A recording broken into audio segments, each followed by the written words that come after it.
cette année est marquée par l'arrivée en force des mangas. Les mangas, ce sont des bandes dessinées japonaises que vos chérubins n'arrêtent pas de vous réclamer. Ça s'adresse à une clientèle de jeunes qui est en fait représentative de la société d'aujourd'hui. Donc en recherche d'identité, un peu en marge. Les mangas, c'est quand même ça. C'est une violence incroyable et 3 mots de vocabulaire. Et il faudrait aussi parler des dessins animés, notamment des dessins animés japonais qui sont exécrables, qui sont terribles. Un manga que l'on pourrait traduire par image irresponsable.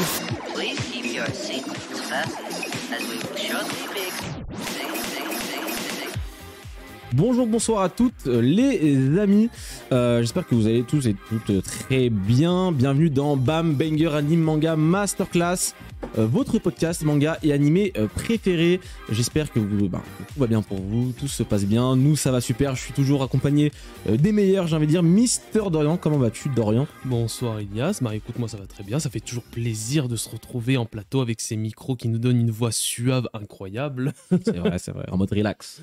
Pour chatouiller les oreilles. Qui a la ref? Mode relax. Black Case de coup. Rien n'a changé. Toujours aussi content de participer à ce projet que BAM, l'aventure libre. L'aventure libre, effectivement. Libre comme Luffy. Et on va parler de One Piece aujourd'hui. Mais avant ça, bonsoir Xela.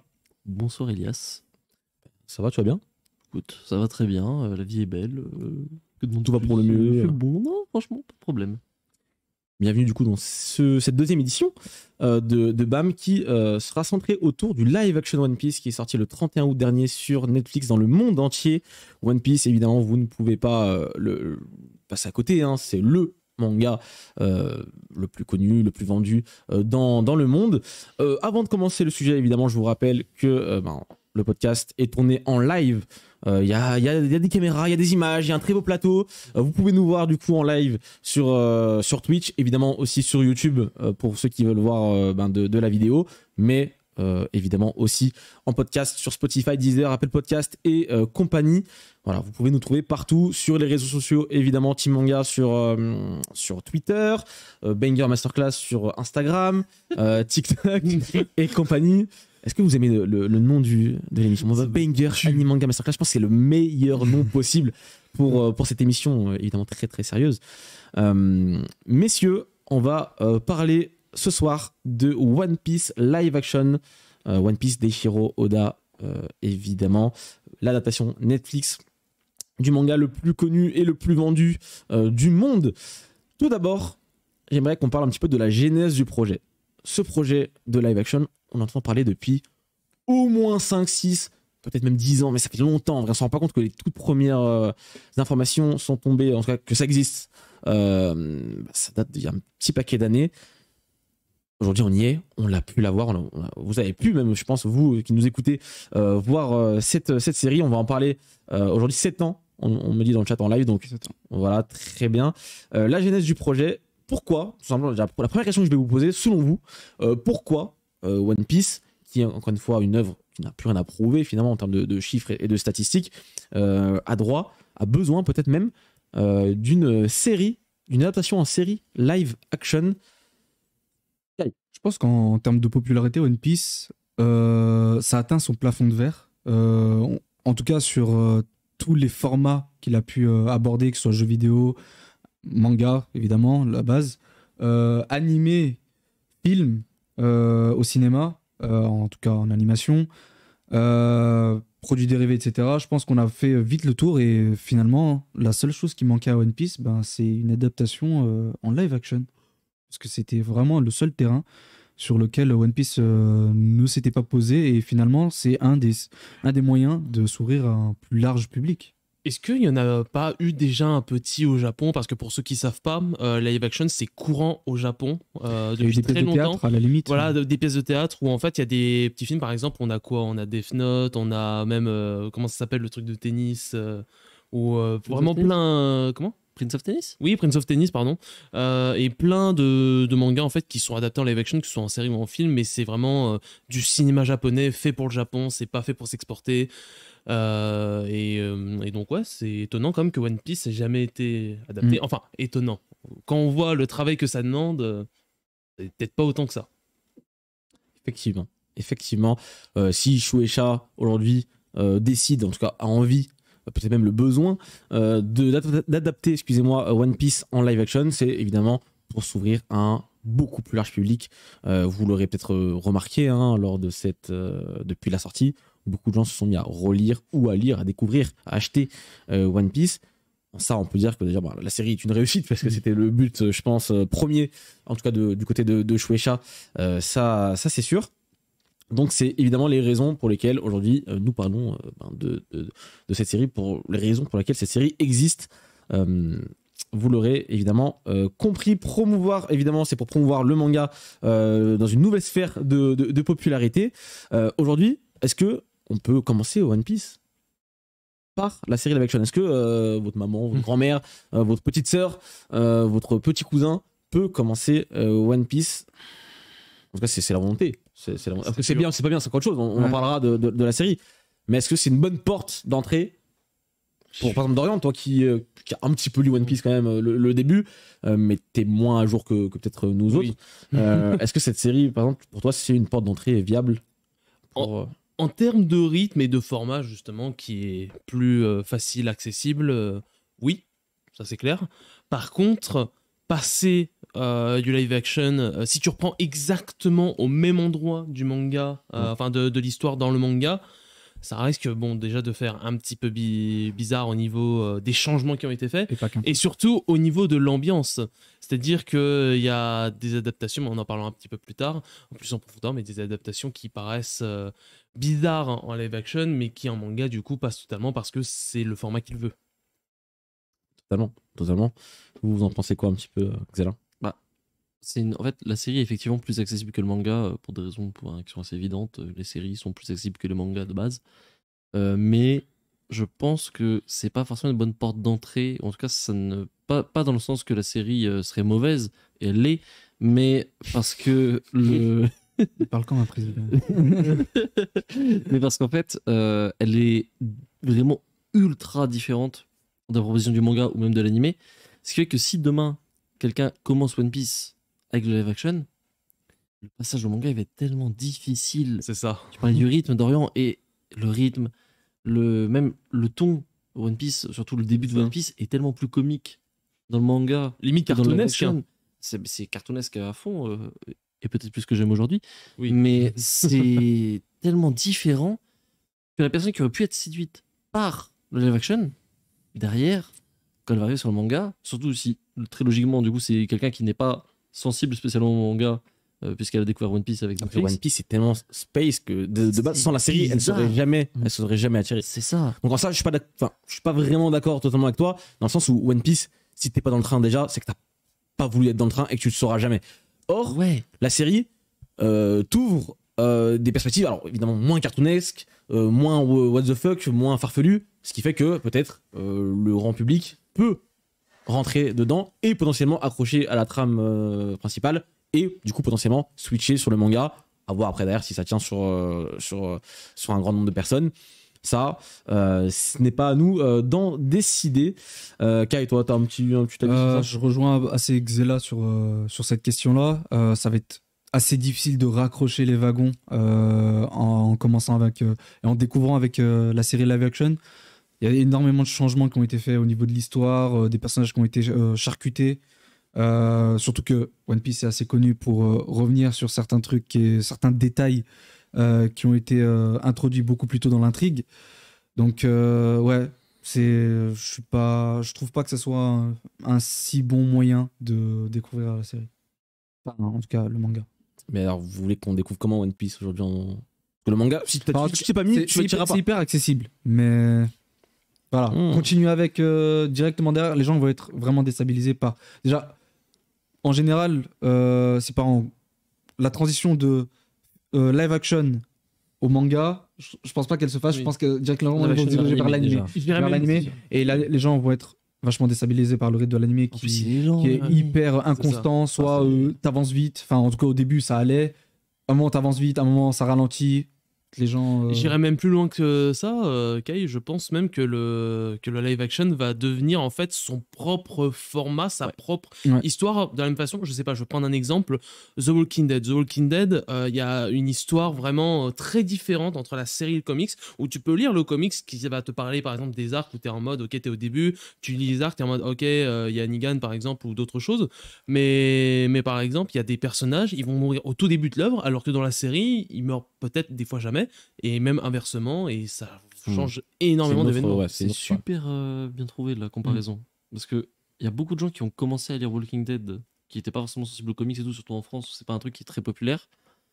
Mais en vrai, je pense que la majorité des gens ils vont rester sur la série. Surtout si la série elle sort relativement vite. Là, on parle d'une saison 2 pendant 1 an et demi, un truc comme ça à peu près. En vrai, si t'as vraiment aimé le truc et que t'es un habitué du format de série, c'est-à-dire que ça te paraît pas bizarre de devoir attendre pour la suite, les gens, je pense, vont juste attendre la suite. Ils vont juste rester, selon vous, sur la série Netflix. C'est possible en vrai. Hein. C'est possible aussi. Par contre, ça va poser beaucoup de questions en termes de si vraiment tu veux tout adapter. T'auras jamais le vrai One Piece, quoi. T'auras un autre One Piece. T'auras un autre One Piece. Mais par exemple, rien que le fait que si, imaginons, entre la saison 1 et la saison 3 ou 4, il y a genre 5-6 ans qui vont se passer, les acteurs vont prendre un coup dans la gueule. Tu vois, plein de trucs comme ça qui, dit comme ça, dans une série live, ça paraît assez évident, il y a toujours un moyen de bidouiller ça. Dans One Piece, quand genre toute la première moitié de One Piece, elle se passe sur 3 mois, ça va être en vrai ça va être intéressant. Je pense qu'il y a beaucoup de changements qui vont être juste du fait du live action. Bien sûr. Le temporalité, on va pouvoir voir ça. On pourra voir ça évidemment dans les prochaines saisons. Mais avant cela, je voudrais qu'on parle un petit peu de l'implication d'Eiichiro Oda, l'auteur du manga original, sur cette série. On sait qu'il est quand même très impliqué, notamment dans le scénario, mais aussi sur certains choix, vraiment dans le cœur, le cast notamment de l'émission, et aussi dans la com. Déjà, Oda a beaucoup communiqué autour de la série. On sentait que c'était vraiment un gros truc. Que ce soit Netflix qui postait des messages d'Eiichiro Oda, Oda aussi qui parlait beaucoup de la série dans le Jump directement, en préface, voilà, de certains chapitres ou dans les color spread. Il n'a jamais autant. Je pense qu'il a jamais autant communiqué sur quelque chose. Quoi que ce soit, même que ce soit jeux vidéo, même les films. Il communique à la limite. Oui, à la limite, mais le film fait. Oui, voilà, c'est vrai qu'il a bombardé. Mais là, particulièrement, on sentait qu'il y avait une volonté, alors évidemment de Shueisha, j'imagine que c'est Shueisha aussi qui derrière, et Netflix disent ok, ça légitimise. Pépé, est-ce que tu peux parler un petit peu du truc, et je pense qu'il l'a fait avec plaisir tout de même. Mais qu'est-ce que vous pensez de ça, un petit peu de l'implication d'Oda, des différents messages qu'on a pu avoir également de l'auteur avant la sortie et même après de la série? Bah forcément, auteur japonais, enfin mangaka japonais tel qu'on les connaît, forcément à début de projet, il te donne beaucoup d'espoir. Ils te disent ouais c'est cool, il y a un live action, j'ai beaucoup d'attentes, j'espère que c'est très japonais, tu vas jamais dire du mal en plus de ta propre série, de l'adaptation de ton propre manga. On pense à l'auteur de Kingdom qui avait dit que les premières saisons étaient très bien, ils ont compris. Je me souviens très bien du message, ils ont tout compris à Kingdom. Le menteur. Il ment carrément. Ouais. Très bonne adaptation. C'est souvent tu fais une promotion au début et puis après au pire si ça casse tu dis ouais mais j'étais pas dans le projet ou machin, ou alors ouais non j'ai fait une erreur, et dans 10 ans dans une interview tu lâches des bombes de malade. T'étais optimiste de fou en tout cas pour le premier message. Pour les premiers messages de Hiroda, par la suite ça s'avérait être un peu plus on nous a parlé un peu des insides. Il y a même un truc intéressant, c'est parce qu'à un moment, je crois qu'on avait eu des retours, par exemple, sur les prix qui étaient payés les mangaka, genre par exemple dans le Jump, quand ils faisaient une page couleur, quand ils faisaient un message pour promouvoir un manga ou un truc comme ça. Et je pense que ça va être un peu un système équivalent. C'est sûr, Oda, il a dû prendre des sommes de malade à chaque fois qu'il faisait des messages, là. Quand il disait les gens, ils ont peur pour ta série, tu peux pas dire elle est cool. Tiens, 2 millions d'euros. Allez, c'est reparti pour toi. En vrai, c'est certain. Et évidemment que, est-ce que, je vous pose la question, est-ce que Eiichiro Oda devient un argument marketing? Oui. Un peu comme tous les auteurs, finalement. Je pense que ça se fait beaucoup sur toutes les tous les auteurs le sont. Même les films, en fait, finalement. T'es le plus en vogue, t'es le plus en vue. Donc forcément, Oda, c'est presque c'est un influenceur, en vrai de vrai. Oui, c'est la réflexion que je me faisais. C'est comme les acteurs ou autres, on va te dire bonjour, c'est Dwayne Johnson pour vous faire la pub de Fiat, je sais pas quelle connerie. L'imitation de Dwayne Johnson est lunaire. Alors.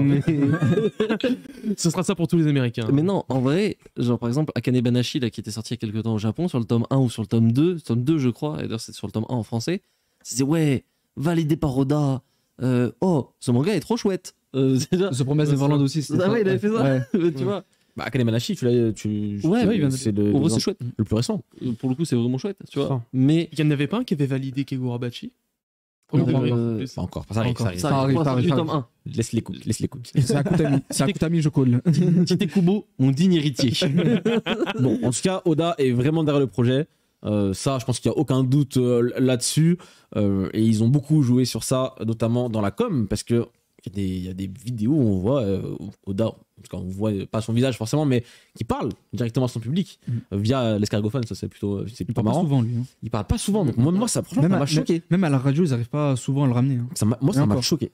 Ah, ça m'a choqué d'entendre la voix d'Oda faire la promo de sa série. J'étais en mode, ah ouais. D'ailleurs, tant qu'on y est-ce qu'on parle du sujet que Inagaki est genre l'acteur qui joue le fils Inagaki. et genre le... Nakeki. C'est pas son nom? Non. Iñaki. Iñaki. Oh, Inagaki, pardon. c'est quoi, Ouah. C'est l'auteur l'auteur de Eiffel 21. Ah oui. Pardon.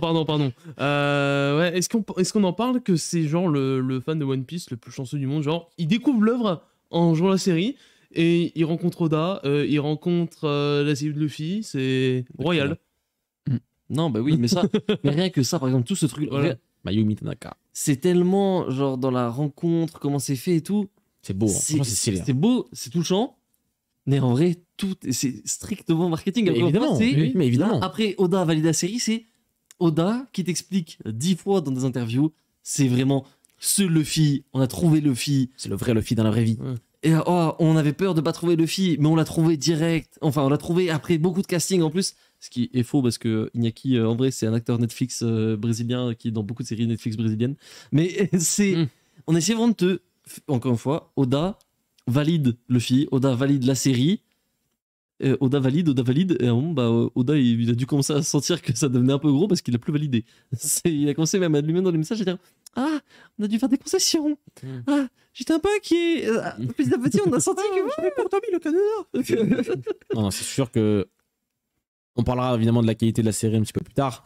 Mais en tout cas, la qualité de la com, franchement, c'est un 10 sur 10. Hein. Il n'y a rien à dire. Oui. Ils ont joué sur le côté Shiroda, ils ont joué sur le côté Seiyu aussi, les Seiyu de One Piece, sur le casting, et on en reviendra aussi. Pour le coup, c'est une réussite à ce niveau-là. Pour sûr, quelles étaient du coup nos craintes avant la sortie, évidemment, de la série? On pouvait avoir des doutes sur le cast. Ah, le cast. Kai. Les personnages principaux, notamment Luffy, comment ils allaient finalement avoir quelqu'un qui a sa bouille déjà de base. Les couleurs de cheveux, Le pour physique, quoi, tu vois. pour le physique en tout cas. Le jeu d'acteur finalement, parce que y a finalement ça va Pas être d'acteur très très connu non plus. Ouais, donc c'est est-ce ça. que le jeu d'acteur allait être à la hauteur? C'est une volonté.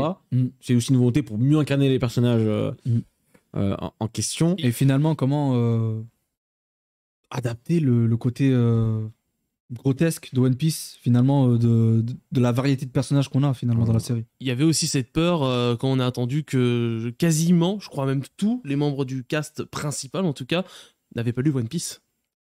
Ah, c'est vrai que c'était. Oui. Ça pouvait ça faire fait À part, ouais. Oui. En vrai, À pour part moi, c'est Zoro, pas vraiment un défaut dans le sens où Oui, c'est pas. Il y a plein de gens pas qui jouent des films ou des séries qu'ils n'ont pas forcément lu. Ils l'ont lu quand ils ont le rôle. Hein, c'est Évidemment, sûr. oui, bien sûr. évidemment. J'ose espérer. Bien sûr, mais il y a toujours ce C'est leur truc métier. où, Oui. où on se dit il doit y avoir tellement de demandes pour ces rôles que tu te dis ouais, autant privilégier. les Ouais, fans mais en et même temps, tout, mais ne pas prendre un fan absolu, c'est aussi important dans le sens que tu peux avoir ce il va pas problème être chiant de... sur la prod. Non, mais ouais, mais Notamment. déjà. Et le gars qui va, du jour au lendemain, on lui dit joue Zoro, il va jouer son image de Zoro Oui. plus que Aussi, le vrai Zoro. c'est tu vrai. vois, donc c'est un truc C'est qui est vrai, assez c'est vrai. différent. Pour le coup, le Dr Zoro, c'est le plus connu peut-être, je pense, du Oui. cast. Donc, c'est peut-être pas le meilleur exemple, mais pour Non, mais les le autres, ça ce marche. que je veux dire, c'est que Très bien. si tu prends un acteur trop connu, déjà de base, le problème c'est que, par exemple, tu parlais d'ailleurs de Dwayne Johnson, Mm. c'était lui qui faisait, je sais pas, Garp. on verrait Tu Don verrais Don Johnson et pas Garp. C'est ça. Ça, c'est sûr. C'est ça. Ça, c'est sûr. Je pense que aussi la crainte principale, c'est tout simplement la difficulté, excusez-moi, d'adaptation de One Piece. One Piece, on l'a dit au début, mais c'est un manga très, très spécial, très farfelu, très coloré, très what the fuck, très cartoonesque, très compliqué. Très compliqué à donner. J'ai même envie de dire, est-ce que ça peut être une bonne première lecture pour un manga tout court, One Piece? C'est compliqué. Pour un enfant, oui. Pour un jeune. Mais Oui. pour un adulte, par exemple, si demain tu veux faire lire à ton daron des mangas et il en a jamais lu, One Piece, c'est peut-être pas tu là. lis non, One non, Piece, C'est ça. il va te dire c'est quoi ce truc de Golemon qu'est-ce que tu vois, Donc ouais, non, c'est vrai que c'est particulier. Donc ça, c'était une des craintes. Évidemment, on pouvait avoir peur de changements dans le scénario, évidemment, pour que ça colle mieux à une série. Étant donné vu la longévité du manga. Et surtout le point de vue un peu américain Mhm. sur One Piece, ça pouvait être une des vraies craintes dessus. Les effets spéciaux, les tailles des personnages, les chara-design très farfelus, très... Tout One Piece en fait. tout, en fait, tout. Tout ce qui fait l'identité de One Piece est par définition compliqué à adapter. C'est ça. C'est ça, le personnage principal, c'est un Golemon avec un chapeau de paille et des sandales qui s'étire. Il se bat contre des gens qui font 3 mètres de haut, 3 mètres de large. Il fait 1m75. C'est ça, voilà. Et il fait Donc, 2 mètres de moins que le premier mec contre qui il se tape. Et après, il embrouille un clown qui se divise. Oh, un clown pirate. Enfin, dit comme ça, Gros en manga, space. ça marche trop bien, mais en série, rien que le délire de clown pirate, c'est pas gagné. Et pourtant. Pour revenir quand même sur la communication, ils ont beaucoup joué sur Eiichiro, mais aussi beaucoup sur le casting, sur le casting des Mugiwara, parce qu'ils ont été énormément mis en avant sur différents extraits vidéo, à droite à gauche sur les réseaux sociaux de Netflix notamment. Qu'est-ce que vous pensez de ça un petit peu? C'était clairement une volonté aussi pour s'attacher aux personnages, aux acteurs et donc aux personnages, et pour limite que ce soit limite aujourd'hui une plus-value, que finalement la faiblesse du cast méconnu deviennent une force parce qu'on s'attache à eux et qu'ils se la jouaient vraiment Mugiwara, quoi. Tu vois, Luffy quand il parlait comme si c'était Luffy, tu vois. Nami pareil, etc. Tu vois, il jouait beaucoup sur ça. Vous en pensez quoi, vous voilà. En vrai, ça a bien marché. Ça a bien marché. Ils en ont vrai, bien compris le truc. C'était pas gênant à regarder. Non. Ouais, en, c'était pas trop. En tout cas, c'était pas trop. Et en fait, les personnes, ils sont pas. J'ai pas l'impression qu'ils sont faux. En tout cas, ils ont l'air d'avoir une. En tout cas, entre eux, ils ont l'air d'être vraiment proches finalement.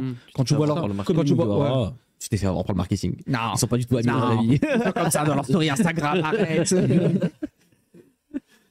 Mais donc voilà, en tout cas sur les acteurs ils ont vraiment bien joué. Encore une fois, la communication c'est un 10 sur 10. Vraiment, plus j'y pense, plus je me dis mais c'est vraiment du génie à ce niveau-là. Et aussi sur l'événementiel, parce que notamment dans Paris, en France, on a eu droit à une chasse au trésor dans toute la ville. J'ai un petit peu participé, vraiment de façon très succincte. Il y avait vraiment des énigmes un petit peu partout sur les réseaux sociaux et retrouver la bonne adresse, le bon lieu dans Paris. Franchement, c'était un jeu plutôt marrant. Je pense que on aurait dû le faire vraiment premier degré de ouf. Ouais, On aurait dû faire monter un équipage. Je regrette maintenant que j'y les pense. avant-premières, il y avait Oda qui était à Los Angeles. Évidemment, les avant-premières, notamment Eiichiro Oda Ouais, à Los Angeles. à Los Angeles. Il était là en total incognito. On l'a su. C'est une folie, après, ça. c'est une totale folie. D'autant plus une folie. Parce qu'on parlait tout à l'heure de Eiichiro Oda, peut-être qu'il prend des quichetas à droite à gauche en parlant machin. Eiichiro Oda, quand il sort du Japon pour un événement, il faut le payer. Des milliards. Faut le payer, vous vous rendez pas compte. Il faut payer toutes les heures qu'il perd à ne pas bosser sur son manga. On le paye pour revenir, je sais pas, à l'autre bout du monde, Toute ou la traverser valeur qui rapporte à un jouer océan. ça, hein. Et c'est pour vous dire, genre, la dernière Et tout ça pour une photo, parce qu'il il parle a pas fait plus de un ça. effet, il a pas. Pour une photo, Il a ils ont même dû pas dit qu'il lâcher était là. un billet, je pense. Ah, mais c'est Après, sûr. La dernière fois qu'il est sorti, c'était en Arabie Saoudite, je crois, pour une convention. T'avais un prince du pétrole qui est arrivé, qui avait lâché genre des millions d'euros pour que Oda vienne poser ses fesses 4 heures sur une table. C'est ça. Donc, Ça, c'est absolument dingue. On a aussi eu droit à une avant-première au Grand Rex en France, à Paris, qui était chouette. qui était très chouette, Et avec les surtout deux qui était- premiers épisodes Qui était de gratuite. Qui était gratuit. qui était gratuite, effectivement, Qui à était l'issue du coup, trompeuse. justement de l'événement un petit peu chasse au trésor dont je vous parlais, et du coup d'un tirage au sort sur les réseaux sociaux. Effectivement, du coup la chasse au trésor, on pouvait gagner un trésor, quoi, le fruit du démon. J'ai appelé du dragon. Je suis comme un dingue. Mais le fruit du démon de Luffy dans un corps. Action trop C'était réaliste. un petit peu le gros lot. Et tous les autres gagnaient justement des places pour l'avant-première au Grand Rex de One Piece, du coup qui a eu lieu 4-5 jours, je crois, avant la diffusion sur Netflix. On y était. on y était effectivement. On a vu les 2 premiers épisodes. Ils offraient justement un chapeau de paille et un poster à tout le monde. Donc c'était une très bonne soirée. En vrai, c'était l'occasion de se retrouver entre fans de One Piece. Et on sentait vraiment l'amour de One Piece, je trouvais, dans la salle de A à Z. Et c'était vraiment, écoutez, un plaisir de se rencontrer. Je pense que l'un des intérêts principaux de faire ça, c'est que est-ce que vous avez déjà vu, pour un gros événement comme ça, un film du côté animé, est-ce que vous avez déjà vu des retours négatifs en sortant Dragon Rex, hors de ceux qui sont en mode « Oh, les gens crient comme des golemons, ça casse les couilles ». C'est vrai, ça donne un... En fait, le fait d'être au ciné, d'être dans une bonne ambiance, ça te rend tout de suite beaucoup plus dans l'acceptation de ce qui se passe. C'est ça. T'es plus cool. Tu vois que les gens autour de toi sont plus ou moins satisfaits, donc tu dis « Oh, en vrai, c'est peut-être pas si mal que ça ». Et en vrai aussi, il faut dire ce qui est, c'est que... parce que là, on parle beaucoup de la com'. En vrai, les 2 premiers épisodes de la série live sont sans doute les meilleurs. Donc forcément, ils ont bien choisi leur truc, quoi. Ils sont arrivés, ils t'ont montré 2 épisodes qui ont des problèmes, on va y venir, mais qui globalement sont plutôt acceptables, sont plutôt sympas. Ça, dès lors où les petits problèmes restent des petits problèmes, à ce moment-là, on voit la série, on est en mode pourquoi pas. En vrai, peut-être bonne surprise même à ce moment-là. Surtout quand tout le monde s'attend à la catastrophe du siècle. Bonne partie c'est ça, la catastrophe maximale. Et là, t'arrives, tu dis bon.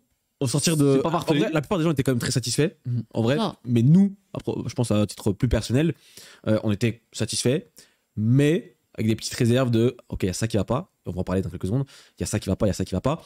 Pour l'instant, ça prend pas trop de place, en tout cas dans l'expérience live action. Si ça continue comme ça, si ça devient de plus en plus gros, peut-être que ça risque de poser problème. Mais on va en parler d'ici quelques minutes. Mais voilà, en tout cas, les événements étaient vraiment très très cool dans le monde. Et aux États-Unis, en France, mais un petit peu partout dans le monde, à droite à gauche. C'était une bonne chose. Les premiers trailers étaient sortis quelques semaines avant. Et c'était quelques mois avant. Un mois et demi avant. C'est vrai que les trailers sont arrivés très tard quand même dans la communication. Quand on y pense. Et quand on les voit, on comprend peut-être pourquoi. En fait, je crois qu'ils avaient annoncé plus ou moins la date. Enfin, ils avaient dit que ça allait sortir en 2023. Mais on n'avait pas encore les trailers. Et justement, même la date, on s'inquiétait justement. Avant un bon Il y a quelques mois, l'année dernière, même il y a quelques mois, on était en mode la série annulée. Point d'interrogation. Il y avait plus de. On a vraiment fait des débats entiers quand on était sur Mega existe Show. Si la série était Après, juste le annulée. dernier mois, ils ont bombardé la com. On n'a jamais eu. C'est étonnant quand même ce choix. C'est ça. Ils ont vraiment bombardé. En vrai, je pense que c'était une bonne stratégie. Ça a payé, mais ça a payé. Bizarre. Donc c'est clair. Le 31 août est arrivé et la série Netflix était disponible dans son intégralité, donc 8 épisodes d'un peu plus d'une heure chacun sont sortis du coup dans l'intégralité. On a pu la regarder et la découvrir tous ensemble, je pense quasiment en même temps, le jour J, je pense qu'on était tous derrière notre écran pour voir du coup qu'est-ce qu'il en était de cette série live action. Et justement, on va pouvoir en parler maintenant. Déjà globalement, qu'est-ce qu'on en a pensé, Dorian? Toi, qu'est-ce que tu en as pensé? Globalité, je dirais, c'est ok. C'est ok. Est-ce que... Parce qu'il y en a plein qui y sont arrivés, ils ont dit c'est la série du siècle, jamais vu ça, vraiment incroyable One Piece, ça domine tous les médias, en animé aussi. Ah oui, l'animé où il crache toutes les semaines dessus. Le manga où il crache quand il n'y a pas un chapitre ou quand Dessa fait une page un peu trop compliquée. Mais agréablement surpris, on va dire. Ok. Tout est pas parfait. Vraiment, tout est loin d'être parfait, mais agréablement surpris. Black Keizoku. Je suis très mitigé sur le live action. Ça a commencé. Allez, bien, c'est un bien grand mot finalement. Mais en tout cas, c'était encourageant. Mais finalement, plus la série avançait, plus en fait, comme tu l'as dit, les petits défauts, les petits problèmes en devenaient des gros. Et en tout cas, prenaient trop de place selon moi. Outre le fait que les effets spéciaux, il y avait de moins en moins d'efforts à certains épisodes. Les changements au niveau de l'histoire m'ont assez perturbé, ou en tout cas pas toujours plu. Donc allez, si je devais donner une note, ce serait vraiment 5, 4,5, tu vois.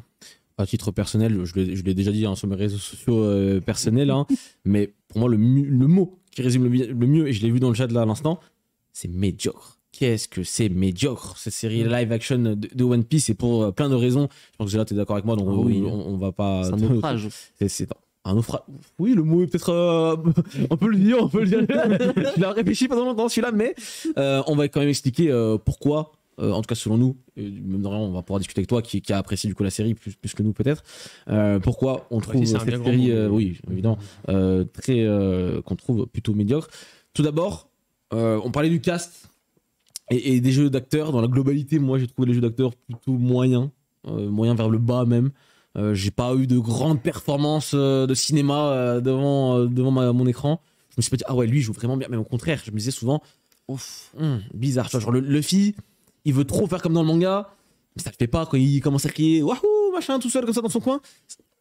T'es là en mode, qu'est-ce que tu fais? Arrête, tu écris, arrête, s'il te plaît. La seule émotion que j'ai ressentie devant One Piece, c'était de la gêne, littéralement. Et on en parlait quand on regardait. Toutes les scènes fortes sont absentes. Le jeu d'acteur, il n'y a pas un moment où t'es pris d'émotion. T'es pas triste, t'es pas content. T'as peut-être rigolé une ou deux fois. Est-ce que t'as rigolé avec? Est-ce que t'as rigolé deux? Ça, c'est encore autre chose. Mais c'est... Waouh! Les deux petits... En fait, tous les petits problèmes de l'épisode 1 sont devenus que des problèmes majeurs. Ça. Parce que, en fait, et ça, c'est pas forcément un mauvais point, il y a vraiment une relecture de One Piece dans cette série, notamment voilà, dans la structure narrative. On sait très bien que le tout début de One Piece, le premier chapitre, c'est un gros flashback, enfin, on peut même appeler ça un flashback, en tout cas, c'est l'histoire de Luffy petit qui rencontre, voilà, qui est avec chance, qui va manger son fruit, machin, etc., qui va se passer, ce qui va se passer. Là, on décide de commencer de ces scènes-là entrecoupées du présent, de ce qui va arriver un petit peu avec le Luffy adulte. C'est un bon choix sur le papier, franchement, et sur les deux premiers épisodes, ça marchait très très bien. Notamment dans l'épisode 2, pour l'arc, on va dire Baggy, le clown, où on avait justement ce parallèle-là avec le passé et du coup avec Shanks. Shanks, Baggy, vous savez très bien, ils font partie du même équipage, ils ont une histoire en commun. Les mettre en parallèle, c'est une très bonne idée. Et il y a des petites bonnes idées comme ça quand même, tu vois. L'épisode 2, en vrai, c'est de très loin le meilleur. Oui, c'est un des meilleurs. Ça c'est sûr. Mais voilà, il y a des changements dans la structure narrative plutôt intéressants. Parfois, pas vraiment plus. Enfin, c'est pas tout le temps le cas, malheureusement. L'arc Syrup, par exemple. L'arc Syrup. C'est selon moi, l'arc qui a été le plus charcuté. Est-ce qu'il y a un arc, même, j'ai envie de dire il y a un arc dans le manga. Il est long. C'est vraiment là où j'ai senti la baisse de régime de fou. J'ai vraiment pas accroché à cet arc, surtout la place de Usopp. Non, mais en vrai, avant même de parler de cet arc-là, qui j'ai trouvé a été désastreux dans la série, peut-être même le pire dans tout ça. Le premier arc, le premier gros arc, entre guillemets, c'est l'arc de Baggy. Lequel? Quel arc? Parce qu'en vrai, le problème, encore une fois, c'est qu'on veut aller plus vite, on veut couper, on veut aller améliorer le rythme peut-être du manga. C'est vrai que c'est assez lent au début. Je peux l'entendre, et pour une série Netflix, évidemment que le rythme du manga ne correspond pas. Ça, nous sommes tous d'accord, je pense, autour de la table. Pour moi, ça reste la grosse qualité de la série. Dire. Et ça, c'est une qualité. Et en même temps, du coup, le principal défaut de la série, c'est que, à force de couper, il n'y a plus rien. Parce que l'arc Baggy, c'est quoi? C'est que le fil arrive, il est dans les pommes, il se réveille, il est sous une tente de cirque, et il y a un combat pendant 1 heure, plus ou moins. Pourquoi? Par contre, il n'y a pas le background du village, il y a pas, on sait pas comment, pourquoi. Faut récupérer la carte. Enfin, il a mangé sa carte. C'est une pauvreté d'écriture sans nom. Autant Baggy est réussi visuellement, autant même dans son comportement, même le jeu d'acteur pour le coup était très bien. Même l'ambiance en fait finalement. Même l'ambiance du chapiteau. Et même là, c'est un cache-misère pour beaucoup de choses. Mais ça, on en parlera des décors peut-être un petit peu après. Mais il faut même une blague dessus. Il est où le lion? On l'a plus.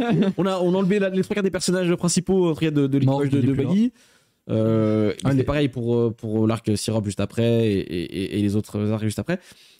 Franchement, dans le scénario purement, il y a des bons choix, comme je l'ai dit tout à l'heure, avec le fait d'entrecouper des flashbacks, placer des flashbacks à certains moments ou quoi. Et parfois c'est raté. Ça dépend de quel flashback aussi. Zoro. Oui, vas-y, Zoro, parle pas. Alors, explique donc. C'est l'arc d'Usopp, mais c'est Zoro qui a la plus grande place. Non, mais ça, c'est une folie. Par contre, oui, ça, c'est vraiment le pire épisode. Ça, c'est vraiment le pire. L'équipage. Par pitié, expliquez-moi la place de Usopp dans son arc. Non, mais déjà. Il est arrivé, c'est l'idiot du village. D'ailleurs, le flashback de Zoro, je le trouve ridicule. Le moment où il annonce la mort de son ami, là, je suis vraiment en mode, on dirait, j'ai dit sur le moment, on dirait les scènes, vous savez, dans une série ou dans un film, quand ils regardent à la télévision, genre une série drama, c'est exactement ça. J'ai ressenti la même sensation, où c'est expressément cliché, c'est ça. Même tout n'a aucun sens. Pourquoi tu mets le flashback de Zoro pendant l'arc d'Usopp, entre guillemets, un moment où on s'en fout, il tombe dans un puits, il essaie de mais là, c'est l'analogie, l'image est tellement grosse. On a compris. Je suis au fond du puits, je vais devoir remonter, mais en repensant à. Je n'abandonne pas parce que j'ai fait. Ferme ta gueule. C'est nul, c'est nul. Enfin, c'est pas bon. Pourquoi tu fais pas le flashback pendant le combat contre Mihawk? c'est le moment où il fallait mettre le qui a changé par rapport au manga. C'est une bonne idée, ça aurait été une bonne idée. Mais tu vois. oui. Je dis oui. Mais en tout cas, voilà, sur le scénario, parlons de, je pense, le plus gros gâchis de cette saison 1. C'est mon personnage préféré en plus du manga, donc ça tombe bien. C'est Garp. Garp. Mais frame 1, même au cinéma, hein, pour le premier épisode, frame 1, première scène avec Gold Roger et tout qui se fait assassiner et qui dit voilà, qui fait son discours. T'as Garp qui est à côté de lui, qui dit, plus ou moins, hein, ou grossièrement, haha, on t'a bien eu, je t'avais dit qu'on allait t'attraper, t'es mort. Jordan, t'es mort littéralement. C'est Garp, t'es mort. C'est littéralement ce qu'il fait. J'étais abattu parce que c'est tellement pas la relation qu'ils ont dans le manga. Normalement, 20 minutes plus tôt, t'as Garp qui prend son fils, le fils de Gold Roger sous son aile. Mon fils n'a fait aucun péché, blablabla. C'est ça. Tu peux pas me faire croire qu'ils se sont dit ça juste avant et que juste après il dit ça. C'est pas possible. Ce n'est pas possible. Et Garp, c'est devenu un personnage récurrent de cette saison 1. Froid, machin. C'est pas du tout le Garp du manga. Alors ça, voilà, c'est vraiment pas. C'est mon personnage préféré, quoi. Purée, c'est vraiment de tous les personnages que vous pouvez chercher. L'acteur est bien trouvé, cela dit. Il a une bonne gueule de Garp. Il a la bonne gueule de Garp, ça c'est sûr. Mais dans le jeu d'acteur, en tout cas dans l'écriture des dialogues et du personnage, on n'y est pas du tout. Il y a même une scène qui m'a choqué un peu avec lui, qui prouve très bien le problème de la série, c'est-à-dire qu'il y a des choses qui s'adaptent pas. C'est le moment où il amène Kobe dans son bureau et qu'il est en train de manger une montagne de bouffe de steak et que, en fait, tu sais, c'est le gars avec voilà, il mange plein de viande et tout. Ils ont voulu ramener un petit peu. Ah oui, Garp, c'est vrai qu'il fait ça. Mais par exemple, ça fait horrible. Ça fait le mec, genre le général qui se met hyper bien pendant que c'est Moussaillon. Le meilleur exemple pour moi, c'est le meilleur exemple. Ils ont repris une scène du coup de Nies Lobby qui se passe beaucoup plus tard. C'est quand Garp un petit peu bombarde le bateau des Mugiwara, que du coup Luffy renvoie un petit peu en faisant son pouvoir, renvoie un canon pour embêter du coup son grand-père. Et t'as Garp d'un coup qui se met à rigoler.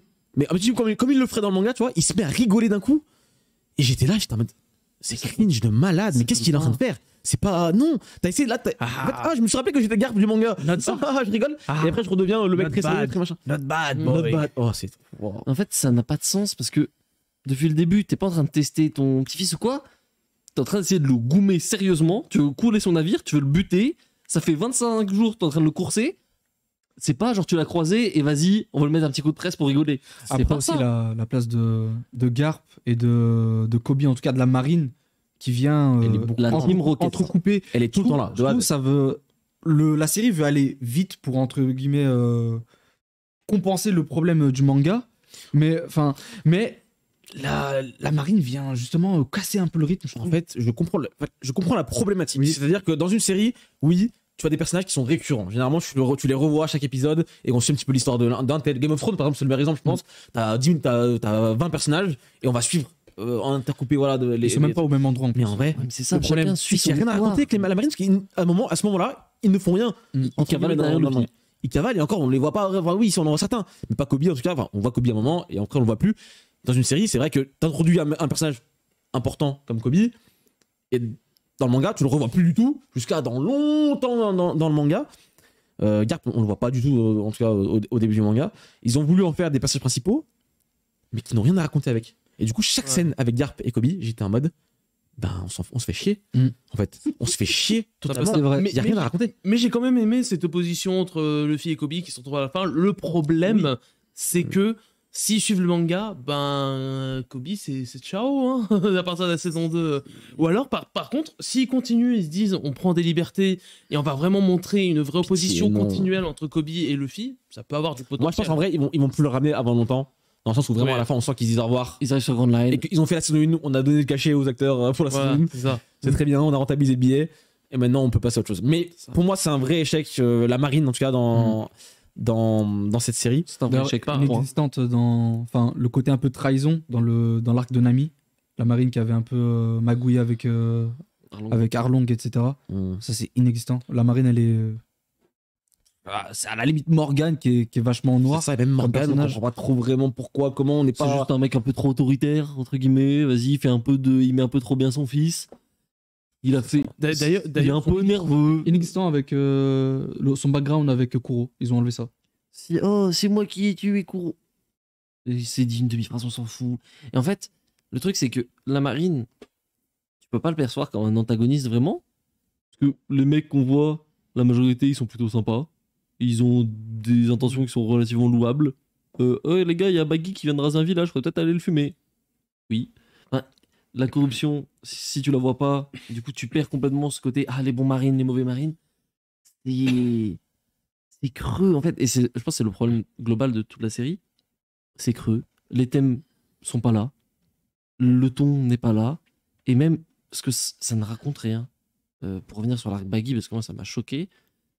Baggy, c'est juste un clown qui s'est fait peut-être trahir par Shanks. On ne connaît pas sa relation vraiment avec son équipage. Alors que dans l'équipage de Baggy, dans le manga, on le voit, ils sont quand même super soudés. On voit pas du tout de l'admiration qu'a son équipage pour lui.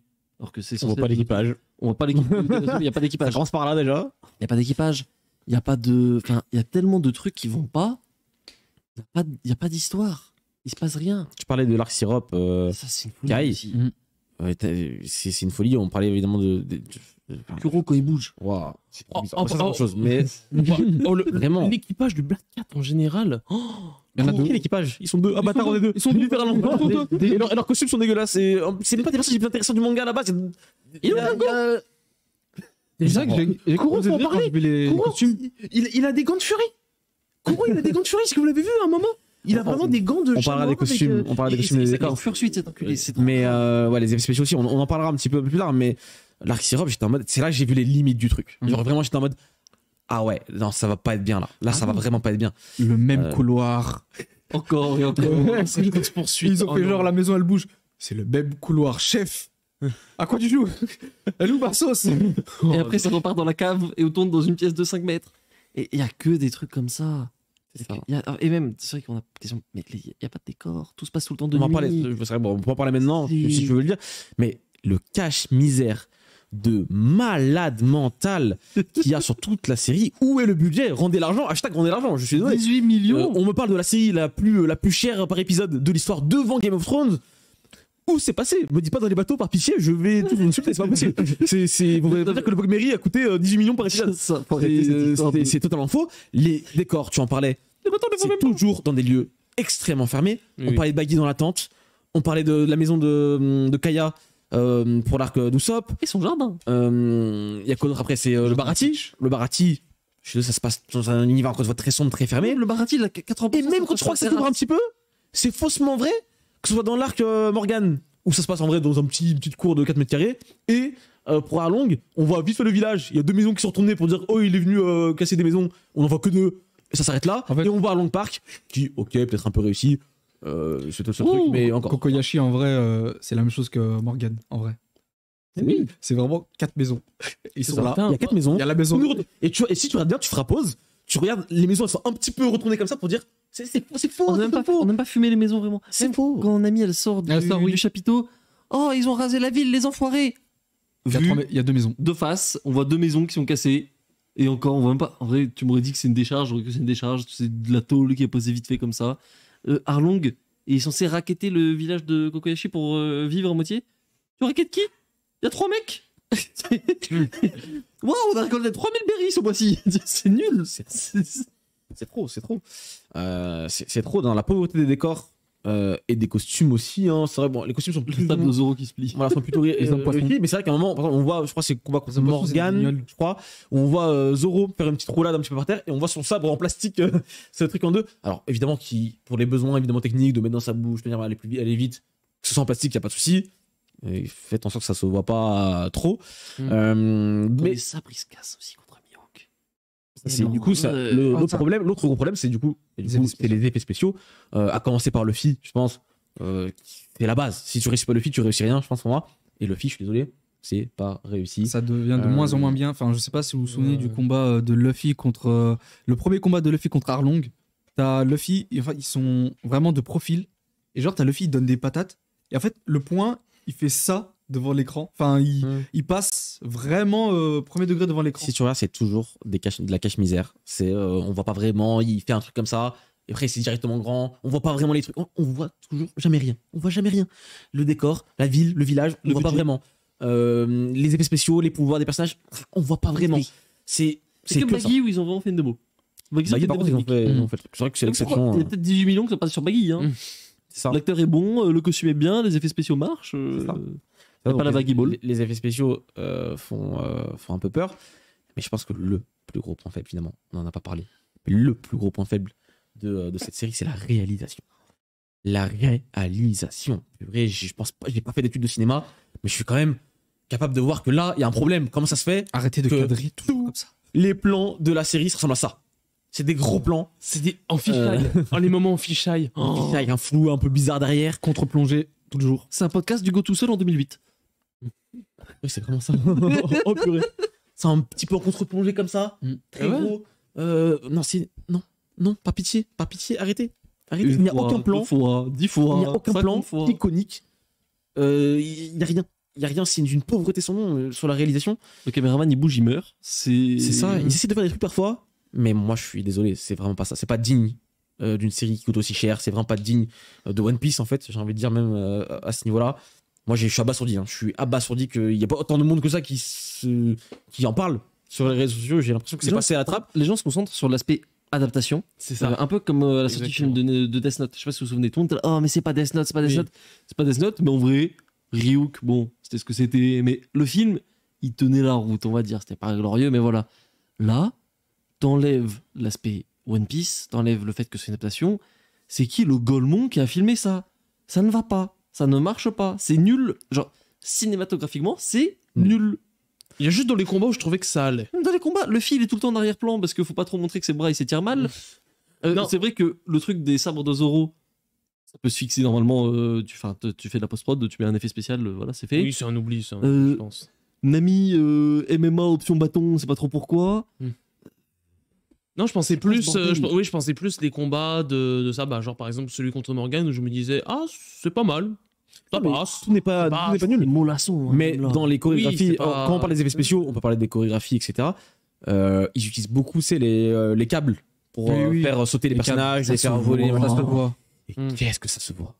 Pour Sanji, beaucoup qui fait beaucoup de coups de pied, etc. dans le truc. Arlong, à un moment, je vois que quand il arrive au Barati, il est avec deux de ses mecs, ils sont sous l'eau et ils sortent de l'eau pour attention parti. La scène, vous remettez-la vous. Mais on est digne des meilleurs. On est en 2006 quoi. Ah oui, on est en 2006. Des meilleurs Bollywood de 2006 quoi. C'est pas possible. Le saut de Zoro contre Mihawk. Finalement, le saut de Zoro contre Mihawk. Il dash la moitié. C'est comme ça qu'on a avancé ce sujet, mais Zoro versus Mihawk, c'est un échec total. Je n'ai ressenti aucune émotion dans ce combat qui. Oh, ça s'est chialé à ce moment-là. Moi, dans le manga, dans l'animé, j'étais comme un dingue. Mais j'arrive pas. L'introduction de Mihawk. Mais oui. L'introduction de Mihawk, rappelez-vous, mais c'était Michael Bay. Il y a des explosions partout derrière. Il fait un gros slash sur un bateau. En vrai, c'était marrant. Mais c'était limite un peu. C'est bootleg, quoi. C'est un peu. C'est faux, ça sonne faux. On dirait, genre, la majorité du temps, on dirait un fan movie. Oui. C'est des mecs qui sont chauffés, qui ont fait ça sur YouTube avec 3000 € de budget. La scène de Zoro. Faites un Kickstarter. Qui fait son discours de défaite. Je suis désolé, c'est un fan movie. Le jeu d'acteur était trop nul. Et en fait, il a trop essayé de singer le manga. Mais ça ne passe pas à l'écran comme ça en fait. Quelle scène marquante de la série vous retenez? Est-ce que quelle scène du manga dans la série vous vous dites ok, j'ai eu des frissons? Est-ce que vous avez eu des frissons purés pendant devant cette série? Kaya qui embrasse le Usopp. Oh, t'es trop un PDG toi, ça ton problème. Ça avait autre émotion, la surprise. Oh, il y a ça. C'est vrai qu'il y a ça. Mais non, mais dans le manga, du coup c'est quoi? C'est les 12 premiers tomes, je pense qu'ils s'adaptent plus ou moins, on va dire East Blue. Il y a des scènes marquantes de malade.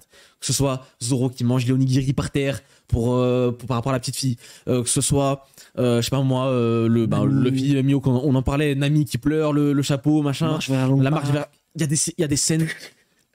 Qu'est-ce qu'il y a? La marche d'Arlong Park, c'est... Oui, elle est écrite as fuck. Elle est écrite as fuck. Il y a aucune scène du manga que je retiens. Vraiment. Genre, je n'arrive pas. Il se fait bouffer son bras. C'est fait en contre-champ bizarre. Il y a un zoom, il a plus de bras. Aucune scène marquante n'est bien retranscrite. Aucune. Je n'en trouve pas une. Je suis désolé, j'essaie de bonne foi le plus possible. Je n'ai pas ressenti. Gratuite. Et là, on parle même plus de. C'est juste du ressenti. Si vous voulez, de l'émotion. Je n'ai pas eu d'émotion devant la série à aucun moment. En tout cas, d'émotion positive, je veux dire, dans le sens où ça m'a procuré les personnages, l'écriture m'a donné les dialogues, l'écriture des dialogues, des personnages. Enfin, quelqu'un qui le dit.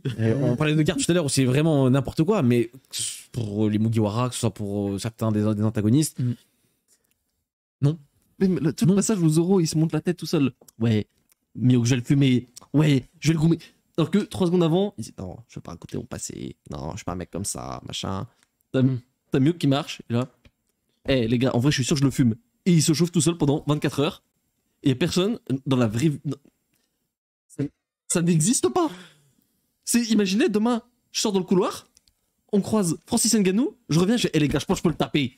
Et personne m'arrête. Personne me dit, non, arrêtez quoi. D'ailleurs, l'arrivée de Mihawk, la différence entre le manga. Le manga, je crois de se souvenir, c'est genre, il saute pas d'île en île jusqu'à arriver à la bataille au paradis et que c'est un truc de fou. Alors que dans le live action, c'est juste toi, moi, de mon stop. Ils ont posé un tête, littéralement. Je vais me rappeler un peu de fou. Est-ce que vous vous souvenez de la scène? Et j'étais choc-barre, hein. J'étais choc-barre de baiser, comme disent les jeunes. C'est quand Mihawk va chez Garp, banal, et qui parle comme ça en mode ouais, va aller fumer mon petit-fils, machin et tout, et ouais, vas-y, je vais aller le fumer. Genre, quoi? Ok, c'est un Shichibukai. Ok, il faut des trucs à la marine, ça, il y a pas de souci. Hein, Pourquoi? Genre, pourquoi? Oh, c'est quoi le. Essayez de pas connecter des trucs qui. Non, s'il vous plaît. C'est ton petit-fils. Et en plus, tu veux pas vraiment le fumer, hein, normalement. Ça, tu veux l'attraper, tu veux le calmer. Là, t'envoies littéralement un des mecs les plus forts du monde. Le serial killer le plus chaud du coin. Le mec qui a du monde. Le meilleur pays du monde. Le mec qui a traqué Don Krieg sur je ne sais combien de mecs. Parlons-en. Non, on parle pas. C'est mieux, on en parle pas. C'est mieux, on en parle pas. Voilà. C'est mieux, on en parle pas. Et Gin. Il est là. Non, il est là. Il est là. Oui, mais pourquoi? Parce qu'il a pris Don Krieg. C'est quoi l'intérêt de le mettre? C'est juste pour le mettre. Mais non, vous avez pas compris. Non. Il a tapé son Omurai, il est reparti. C'est pas possible. À la limite, le flashback de Sanji est pas mal. C'est le seul flashback un petit peu sympa que je retiens. Mais l'Akbarati, je suis désolé, c'est trop bizarre. C'est trop bizarre. Tout est bizarre. C'est pas One Piece. En tout cas, bravo à Otabunga pour sa performance. Merci, Otabunga. Dans le rôle de Mihawk, bien évidemment. Mais. Non, franchement. En vrai, j'ai même pas envie de faire le hater. J'arrive pas. Mais je me trouve pas des trucs bien à dire. J'arrive pas à être gentil avec cette série. J'arrive pas. J'ai beau essayer. Genzo dans l'arc Kokoyashi. Non. Il y a pas le message de fin enfin la relation entre Luffy et Genzo qui dit à Luffy, ouais, prends soin de Nami, etc. Sinon je te tue. Y a pas ça. Y a pas.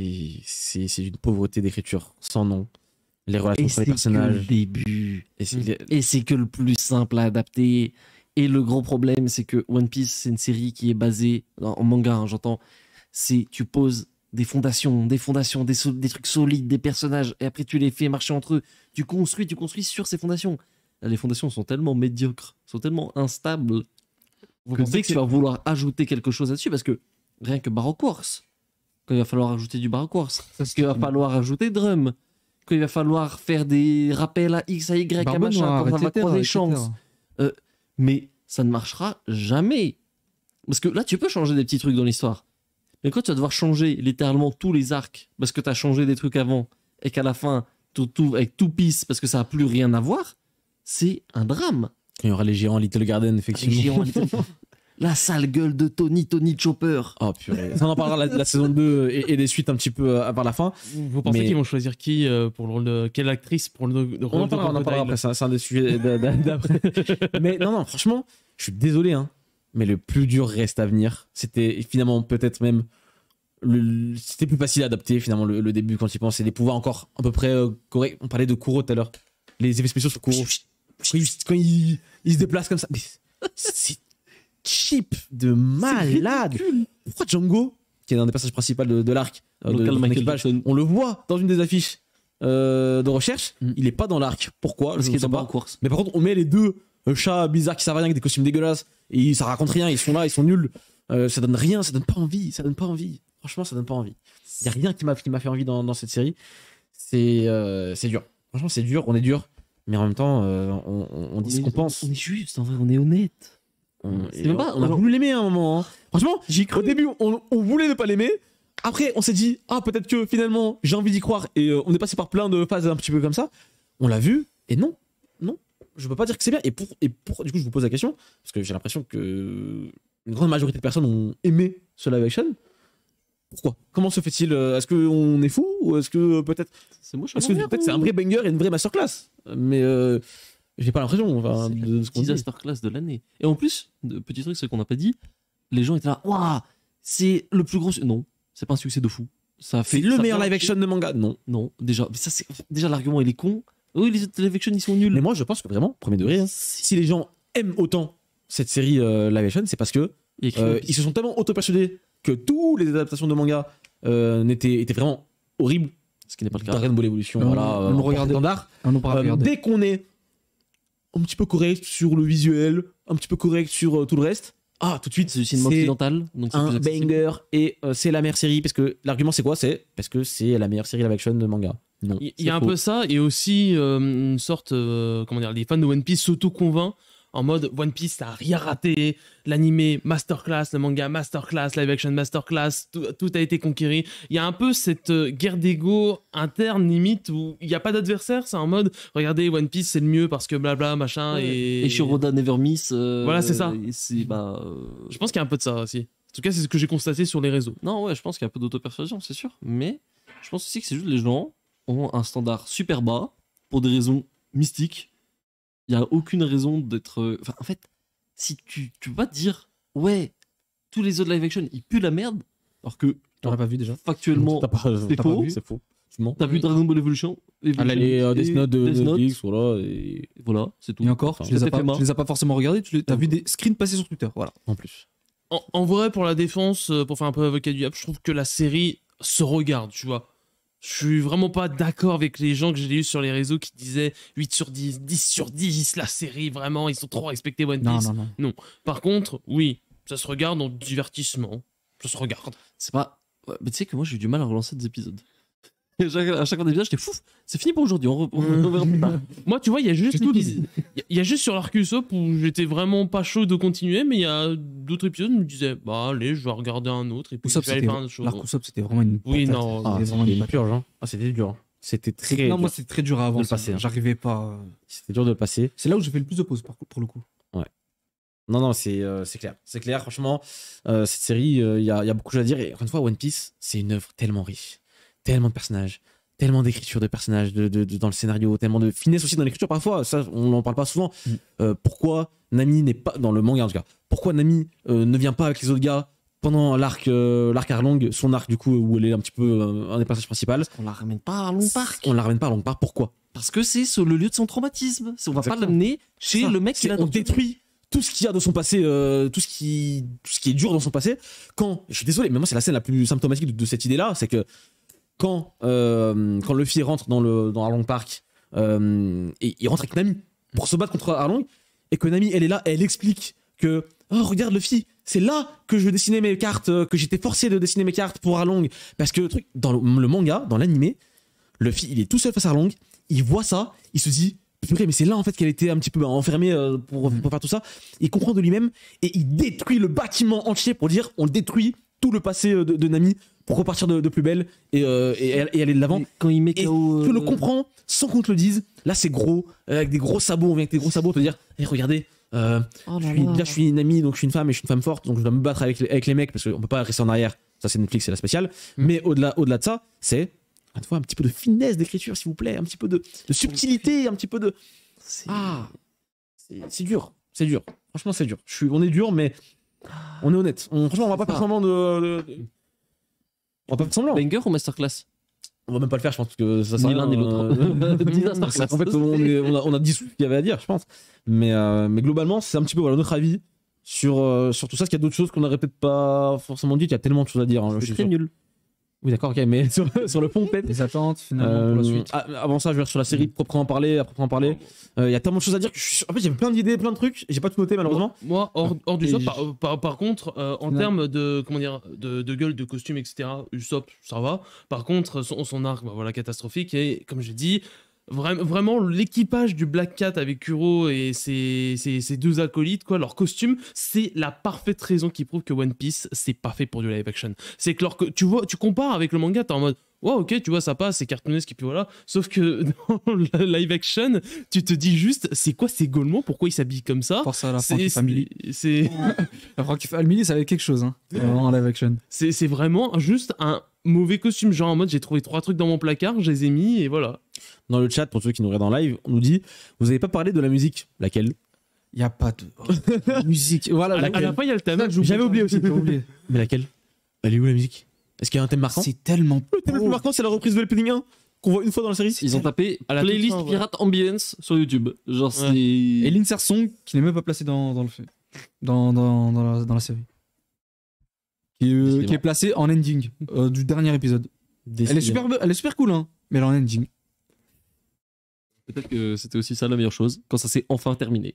Voilà, c'est par pitié qu'on arrête. Terminé, Et- pas vraiment, parce qu'une saison 2 déjà, est déjà en préparation. Et de toute façon, et teasé à la Et finale, teasé depuis à la fin fin. du générique, on voit un personnage, voilà, on voit Smoker, on peut le dire même carrément, parce qu'on en parlait tout à l'heure. en 3D. On voit Smoker, donc un personnage important de En la 3D. suite du manga. En 3D. Il est en 3D. Est-ce qu'il a pas été casté? S'il n'a pas été casté, effectivement. C'est quoi ce truc de Gollum déjà? Est-ce qu'il y a des plans sur l'avenir finalement sur cette saison 2? Est-ce que quelles sont vos attentes? Quelles sont nos attentes pour cette saison 2 et suite du coup de One Piece? On arrive sur du coup Lockdown, Ouais. Alabasta et compagnie. La boune. Ils vont prendre baleine. Ah non, ils vont prendre un mec, le mettre dans un costume de baleine. Oh la dinguerie, on n'a pas parlé des hommes poissons depuis le début. Si, j'ai dit le mot homme poisson, mais Non mais on n'a pas parlé de la catastrophe des costumes des hommes poissons. On fait vite dessus, mais. c'est des guignols. C'est trop moche. C'est les guignols de Canal Plus en fait. Ah c'est trop Ouais. bien. Bon, Waouh, bref, c'est folie. donc oui, la boune effectivement. Pour revenir sur la saison 2, peut-être Chopper si on voit saison 2 ou saison Ouais, 3. Red Chopper. Euh, Dans cette saison de- Chopper, je crois que ça a été dit Enfin, qu'ils voulaient garder le même délire. Oui, ils ont ouais. pas en CGI, c'est-à-dire qu'un Ah ouais. costume. Ça. Oh purée, qu'est-ce que ça va être? Oh, purée. Je suis terrifié. Parce qu'en même temps, je Ouais, la- loue l'initiative, mais c'est vrai que si le résultat est mis en CGI. Je viens de penser à un truc tout bête, hein, parce qu'on pense souvent à Chopper, genre le Monster Point. C'est comment? C'est toujours un costume ou on fait une Godzilla? Ah, ça c'est chaud, hein, c'est compliqué. Toutes les... Chopper, il a quoi? Il a 10 transformations? Un connerie comme ça? Oui, beaucoup. Qui change son corps de manière significative? 6, je crois, un truc comme ça. Ça fait beaucoup, là. Bon, ça, on n'y est pas encore d'ici là, mais Quand t'as le mec qui va devoir se mettre à quatre pattes de c'est stéroïde vrai animal. que ça risque d'être très compliqué, surtout qu'on va garder du coup les lacunes, j'imagine, de la saison 1, malheureusement. Peut-être une réale, peut-être pas au top. Toutes les faiblesses. En fait, ça va être dur. Ça va être dur parce que si on a toutes les faiblesses de la saison 1 et toutes les problématiques de la saison 2, ce que ça va apporter, ça risque d'être un bon nanar. Est-ce que finalement, c'est pas un bon nanar quand même Ah non. Parce qu'en fait, c'est même pas assez nul pour qu'on en rigole. Tu sais, c'est genre. C'est pas le. Tu sais, t'as toujours ce mec, ton pote con qui a eu 2 sur 20 au test, tu regardes ses réponses, tu rigoles. Et t'as ton autre pote, où il est un peu moins con, mais il a eu 6. Et juste lui, il est con, quoi. C'est. il est con, mais il est pas drôle. C'est ça, One Piece. C'est des pistes quand même d'amélioration, je sais pas, qu'est-ce qui pourrait faire que la saison 2 soit meilleure quand même, parce que On c'est change tout. La réal déjà. Donc la réelle, moi je dirais, il faut changer de réelle, c'est pas possible. Arrêtez de filmer.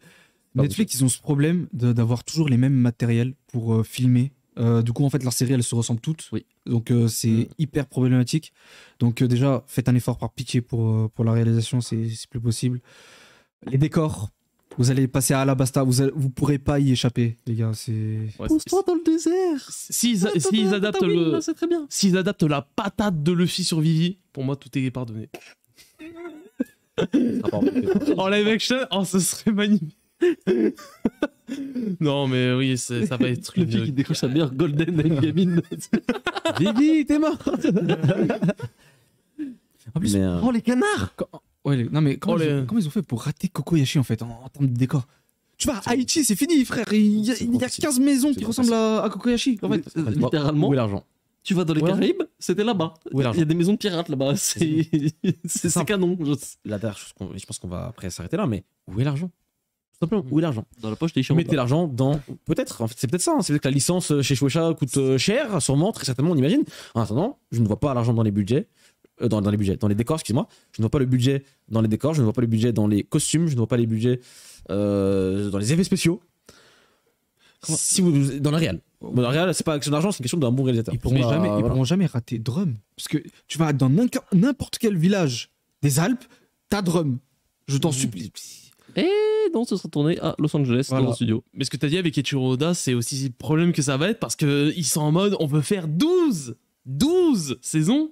Faites-en deux, déjà. C'est que c'est sûr que dès la saison 2, Oda il va être un peu en mode oh, c'est bon, je laisse un peu faire. Et donc Ah. du coup, Il va être de moins en moins investi dedans. Logiquement, il a pas que ça. Ouais, non plus. c'est ça parce qu'il y a plein de trucs du genre. Je pense que les escargophones, c'est un truc où il a dû dire je veux que ça y soit. Les escars de Gofen sont bien faits dans la série. Oui. Cela dit. C'est vrai- Carrément, je vais le dire, c'est le meilleur truc de la série. C'est-à-dire. Et en vrai, non, ils sont très chouettes. Ouais, bien sûr. Mais par Oui, contre, Kai, parce que pour ceux qui nous écoutent sur Spotify, là, Kai me lance des regards un peu étranges. Là, je te regarde même pas. Là, en gros, il essaie de me faire dire oui, l'actrice de Nami, on a compris, elle est mignonne. Non. Merci, Kai, on a compris. C'est le pire, c'est que vous ne regardez même pas méchamment. Il invente juste ce chien. Parle dans le micro. Mais donc voilà. Et c'est vrai qu'on a Oda a pris beaucoup de temps sur la série. Hein. Carrément, il y a eu des pauses sur le manga pour la Oui. série. Je pense pas qu'on aura ça non plus pour les prochaines saisons. Donc peut-être moins de la présence d'Oda. C'est pas forcément un bon signe. Donc bon. Je pense qu'on a plus ou moins tout dit. Hein. Je sais pas si vous avez des choses à rajouter pour. Pas tirer sur l'ambulance non plus. Hein. mais ah oui, c'est ça que je Quoique. voulais. Si, attends, j'ai encore autre chose à rajouter. Allez, Non, vas-y, mon grand. Non, c'est que dans les retours, je sais pas si vous aviez vu. Bon, après, je sais pas si l'information est si fiable que ça, mais je crois que si, quand même. Je sais plus exactement de qui ça venait, mais bref. L'info comme quoi Netflix, Oda avait forcé Netflix à dire non, il n'y a pas de relation amoureuse entre les Mugiwara. C'était une des conditions pour lancer le live action. Enfin, en tout cas, sais plus de qui Donc ça veut dire que Netflix est arrivé et a dit moi je veux que Zoro et Nami c'était vraiment ils tricotent ensemble. une interview Zoro et Nami. du producteur, il me semble. Ouais. Mais ça, c'est grave parce que ça veut dire que Netflix, ils ont vraiment un modèle établi. Tous les scénaristes, producteurs, réalisateurs, ils ont toujours ces mêmes modèles. C'est une machine. C'est premier réflexe qu'ils ont eu, ils ont dit OMG, Nami embrasse Zoro à la fin de la. C'est sûr. Oda, il a annulé mon chip Sanji Usopp là, c'est ça? Ah, dommage. Oui. Merde. Dommage pour toi. Du coup, au niveau du succès de la série, parce qu'il y a eu des grands débats suite à la diffusion de la série sur Netflix. Est-ce que du coup, la série Netflix a eu le succès escompté sur les premières semaines de diffusion? En vrai, ça a eu du succès. 17,8 millions, je crois, de spectateurs, un truc comme ça. Mais par exemple, comparé à, que je dis pas de bêtises, ça s'appelle Mercredi, la série, c'était 40 millions, je crois, un truc comme ça. Donc en fait, c'est un succès. Mais c'est un succès pour son format, en fait. Relatif. Ça marche bien, ça a bien marché. Au point de faire une saison 2. Suffisamment en tout cas pour faire une saison 2, pour l'instant. Ouais. Mais c'est pas le hit de l'année pour Netflix. C'est pas. Surtout que ça va baisser en fait. Et surtout que ça a baissé parce que j'ai vu, c'était quoi? C'était. Comment s'appelle la série des années 70 avec des petits gamins là?